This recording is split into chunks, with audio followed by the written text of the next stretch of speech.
Magnesium oxide কি বন্ধন ব্যাখ্যা করো। তার আগে আমরা এটা চিনব আণবিক বন্ধন চেনার উপায়। আয়নিক বন্ধন চেনার উপায় হচ্ছে ধাতু প্লাস অধাতু। কোন যৌগের মধ্যে যদি ধাতু সঙ্গে অধাতু থাকে তাহলে সেই যৌগটি হচ্ছে আয়নিক বন্ধন। তাহলে আমরা বলতে পারি ম্যাগনেসিয়াম অক্সাইড একটি আয়নিক বন্ধন, কারণ ম্যাগনেসিয়াম হচ্ছে আমাদের ধাতু এবং অক্সিজেন হচ্ছে অধাতু। তাহলে এই প্রশ্নটা আমরা লিখবো যে এটি আণবিক বন্ধন বিদ্যমান। এখন আণবিক বন্ধন বিদ্যমান এর জন্য যদি ব্যাখ্যা লিখি, তাহলে প্রথমত অবস্থা আমাদের এই মৌল দুটির ইলেকট্রন বিন্যাস করতে হবে। আমরা লিখি ম্যাগনেসিয়াম পারমাণবিক সংখ্যা হচ্ছে 12, অক্সিজেনের পারমাণবিক সংখ্যা হচ্ছে 8। ইলেকট্রন বিন্যাস করলে দাঁড়ায় 1s2 2s2 2p6 3s2 1s2 2s2 2p4। এখানে আরেকটি বিষয় হচ্ছে আমরা জানি ধাতু সমূহ তাদের সর্বশেষ শক্তিস্তর ইলেকট্রনগুলো ত্যাগ করে ধনাত্মক আয়নে পরিণত হয় এবং নিষ্ক্রিয় গ্যাসে ইলেকট্রন বিন্যাস লাভ করে। অপরদিকে অধাতু মৌলগুলো শেষ ইলেকট্রন 8 অপেক্ষা যতটি ইলেকট্রন কম সে ধাতুর কাছ থেকে ততটি ইলেকট্রন গ্রহণ করে নিষ্ক্রিয় গ্যাসে ইলেকট্রন বিন্যাস লাভ করে। তাহলে আমরা দেখতে পাচ্ছি এখানে ম্যাগনেসিয়ামের শেষ কক্ষতে ইলেকট্রন আছে 2টা এবং সে 2টি ইলেকট্রন ত্যাগ করে। অপরদিকে অক্সিজেনের শেষ কক্ষপথে ইলেকট্রন আছে 6টি, অর্থাৎ সে 2টি ইলেকট্রন গ্রহণ করবে। তাহলে আমরা বিক্রিয়াটা দিতে পারি Mg থেকে Mg2+, কারণ সে কি করলো 2টি ইলেকট্রন ত্যাগ করলো। এখানে আরেকটি বিষয় হচ্ছে ম্যাগনেসিয়ামের পারমাণবিক সংখ্যা কিন্তু 12 ছিল, সে যখন 2টি ইলেকট্রন ত্যাগ করলো তখন তার প্রোটন সংখ্যা দাঁড়ালো 10, অর্থাৎ সে নিয়নের নিষ্ক্রিয় গ্যাসে ইলেকট্রন বিন্যাস লাভ করলো। অপরদিকে অক্সিজেন নিচের দিকে 2টি ইলেকট্রন গ্রহণ করে ঋণাত্মক আয়নে পরিণত হয়। অক্সিজেনের প্রোটন সংখ্যা ছিল 8, যখন সে 2টি ইলেকট্রন গ্রহণ করলো তার প্রোটন সংখ্যা দাঁড়ালো 10, অর্থাৎ সেও কি করলো নিয়নের নিষ্ক্রিয় গ্যাসে ইলেকট্রন বিন্যাস লাভ করলো। শিক্ষার্থী, আমি আশা করছি তোমরা বিষয়টা বুঝতেছো।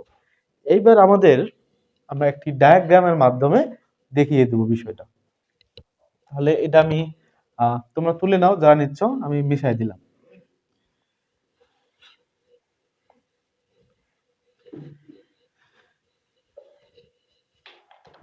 তাহলে ম্যাগনেসিয়াম কক্ষপথগুলো আমি একটু মিশিয়ে ফেলছি, একটু লিখলাম 2 8 2 এবং অক্সিজেনের ছিল 2 6। তাহলে ম্যাগনেসিয়ামের ডায়াগ্রাম হবে ম্যাগনেসিয়ামের প্রথম কক্ষপথে ইলেকট্রন আছে 2টি এবং দ্বিতীয় কক্ষপথে ইলেকট্রন সংখ্যা আছে 8টি, 1 জোড়া 2 জোড়া 3 জোড়া 4 জোড়া এবং শেষ কক্ষপথে ইলেকট্রন সংখ্যা আছে 2টি। এটা হচ্ছে ম্যাগনেসিয়াম। এর সঙ্গে রয়েছে অক্সিজেন। অক্সিজেন প্রথম কক্ষপথে ইলেকট্রন সংখ্যা আছে 2টি এবং দ্বিতীয় কক্ষপথে ইলেকট্রন আছে 6টি, 1 জোড়া 2 জোড়া 3 অক্সিজেন।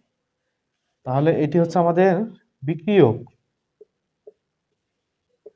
তাহলে ম্যাগনেসিয়াম 2টি ইলেকট্রন ত্যাগ করছে এবং সেই ইলেকট্রন দিয়ে অক্সিজেন গ্রহণ করছে।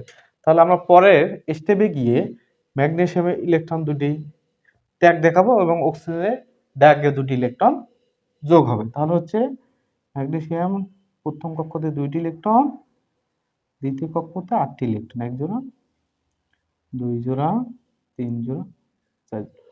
তাহলে এটা হবে Mg2+। 2+ কেন আসলো? সে 2টি ইলেকট্রন ত্যাগ করার ফলে। এবং অক্সিজেনের প্রথম কক্ষপথে ইলেকট্রন আছে 2টা এবং দ্বিতীয় কক্ষপথে ইলেকট্রন ছিল 6টা, পরে 2টি ইলেকট্রন গ্রহণ করে হয়ে গেল 8টা, 3 জোড়া, অর্থাৎ O2-। শিক্ষার্থী, প্রশ্নটি যেহেতু আমি লিখেছি ম্যাগনেসিয়াম অক্সাইড কি বন্ধন ব্যাখ্যা করো, তোমার লিখবে এটি হচ্ছে আয়নিক বন্ধন। কারণ হচ্ছে আমরা জানি ধাতু অধাতু থাকলে সেটি হচ্ছে আয়নিক বন্ধন। ব্যাখ্যা লিখবা, এর ডেফিনিশনটা অবশ্যই লিখতে হবে। ইলেকট্রন আদান প্রদানের মাধ্যমে যে বন্ধন গঠিত হয় তাকে আয়নিক বন্ধন বলে। তার পরবর্তী তোমরা ইলেকট্রন বিন্যাস করে নেবে এবং কক্ষপথগুলো আমি বের করে নিলাম। আমরা দেখলাম ম্যাগনেসিয়ামের শেষ কক্ষে দুটি ইলেকট্রন, সে দুটি ইলেকট্রন ত্যাগ করবে, ত্যাগ করে সে নিয়নের নিঃশেষে ইলেকট্রন বিন্যাস লাভ করলো। অপরদিকে অক্সিজেনে শেষ কক্ষতে 6টি ইলেকট্রন বিদ্যমান, এটি একটি অধাতু মৌল হয়। তা ম্যাগনেসিয়ামের কাছে দুটি ইলেকট্রন গ্রহণ করে সেও কিন্তু নিয়নের নিঃশেষে ইলেকট্রন বিন্যাস লাভ করে। এই কথাগুলো একটু লেখার পর তোমরা এই ডায়াগ্রামটা দেবা। আশা করি ইনশাআল্লাহ এটি যদি 3 মার্কের জন্য আসে 3 পাবা, 4 মার্কের জন্য যদি আসে 4 নাম্বার পাবা।